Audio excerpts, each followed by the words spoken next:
शाहिदा खान अब्बासी जिस अंदाज से स्टेटमेंट देते हैं और जिस अंदाज से बात करते हैं, मैं नहीं समझता हूं कि ये बोल गए हैं कि जब इनका लीडर जियाउल हक के कब्र पे खड़े हो के उसके मिशन को पूरा करने के लिए कहा था, लेकिन फिर भी हमने माफ किया था। क्या ये भूल गए हैं कि जब इसने उसामा बिन लादेन से पैसे लेके पीपल्स पार्टी की एक जमहूरी हुकूमत खत्म करने की कोशिश की, हमने फिर भी माफ किया था। 1988 में जब इसके लीडर ने जिस अंदाज से कैंपेन चलाया था, हमने फिर भी माफ किया था। फिर मरकज जज्बात सेंटर से रहमान ने और नवाज शरीफ ने जजाब जरदारी साहब के गलत केसेस बना दी, 12 साल जेल में रहा और फिर दोनों ने माफी मांगी, फिर भी हमने माफ किया था। 2008 में जब मुश्किलात थी, मुल्क मुश्किलात में थी, मुशर्रफ डिक्टेटर मुशर्रफ के बाद, तो मेरे लीडर ने उनको अपर किया कि आई हम सब मिल के इस मुल्क को मुश्किलात से निकाले, लेकिन फिर इसके लीडर ने मैनो गैस स्कैंडल की कोर्ट पहन करके अदालतों के चक्कर लगाए, फिर भी हमने माफ किया। और फिर जब पीडीएम के प्लेटफॉर्म से जब ये नालायक हुकूमत वजूद में आई, तो मेरे लीडर जनाब बिलावल भुट्टो जरदारी साहब पार्लियामान में खड़े होके मरियम बीबी की गिरफ्तारी पर, नवाज शरीफ की बीमारी पर, इस खानदान के जुल्म पर, फिर भी हमने वो तमाम जुल्म ज्यादती माफ करके इनके साथ खड़ा हो गया, इसलिए कि पाकिस्तान पीपल्स पार्टी ने कभी भी कंप्रोमाइज नहीं किया है उसूलों पे। जिसके साथ भी जुल्म हुआ है हमने उनका साथ दिया है, वो पार्लियामान के फ्लोर पे भी और पार्लियामान से बाहर भी। अब क्या हुआ? शाहिदा खान अब्बासी बोल गए हैं कि हमने 10 मरतबा इसको और इसके लीडरशिप को माफ किया है। हमने उस वक्त भी माफ किया था जब मेरी लीडर की सेंटर ने उस पर तशद्दुद किया था। अब क्या सूरत हाल है? ये मैं आपको बताऊं, मैं आना चाहता हूं। तो ये हाथ है ना, शाहिदा खान अब्बासी अपने कद बढ़ाने के लिए ऐसी बातें न करें। हम मजम्मत करते हैं, हम इस बात की भी मजम्मत करते हैं कि पीडीएम के प्लेटफॉर्म से किसके कहने पर कहां से इनको कॉल आई थी कि इसने लॉन्ग मार्च को मुलतवी किया। बेशक हम मानते हैं, एक्सेप्ट करते हैं कि सीनेट के इलेक्शन में तमाम अपोजिशन जमातों ने हमारे गिलानी साहब कैंडिडेट को वोट दिया है, लेकिन इसका हरगिज़ मतलब ये नहीं है कि हम इनकी ज़ीली तंजीम बनी।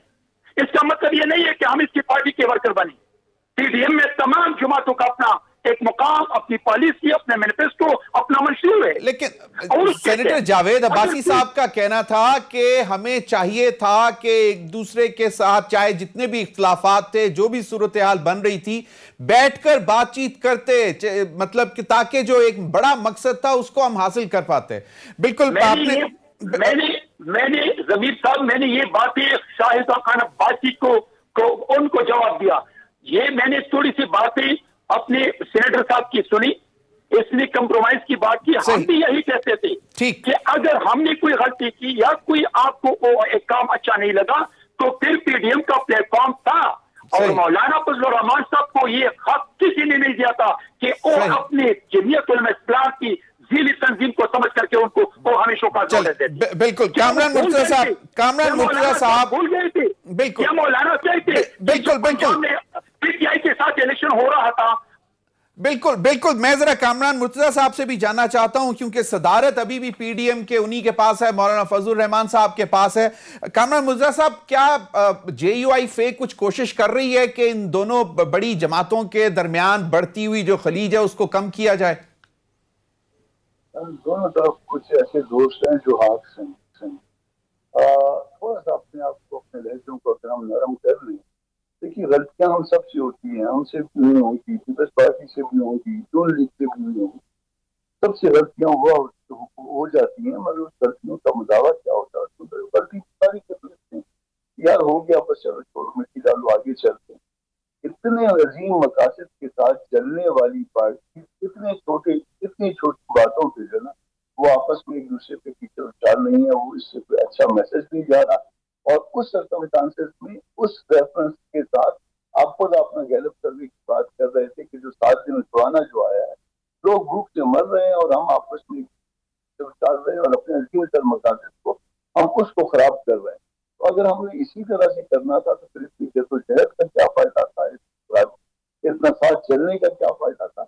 एक छोटी मोटी बात, एक अपोजिशन लीडर का मामला था, और कुछ कोई अच्छी बात लगी होगी, बुरी लगी होगी, ये शो का नोटिस इसको कह रहे हैं, हम कह रहे हैं कि नहीं वो इल्जाम लेटर था, मुआवजात के लिए, चलिए उसमें चले जिस तरह भी समझ किया गया, मगर उसमें बैठना जो है उसमें कोई अर्ज नहीं होता, स्पेशली उस वक्त जब आपके मकासद। कामरान मुर्तजा साहब, पीपल्स पार्टी की लीडरशिप तो अब इस हद तक कहने पे आ गई है कि जो शहबाज शरीफ साहब को बेल मिली है, इससे पहले हमजा शहबाज साहब को जो बेल मिली है, इसमें इसके वो सवाल उठा रहे हैं कि जनाब आप लोग बताएं कि आप लोगों के क्या ताल्लुकात हैं, क्या डील चल रही है, कहां पे चल रही है कि आपको बेल पे बेल मिलती जा रही है इतने संगीन केसेस में। पीपल्स पार्टी अब ये भी सवाल कर रही है।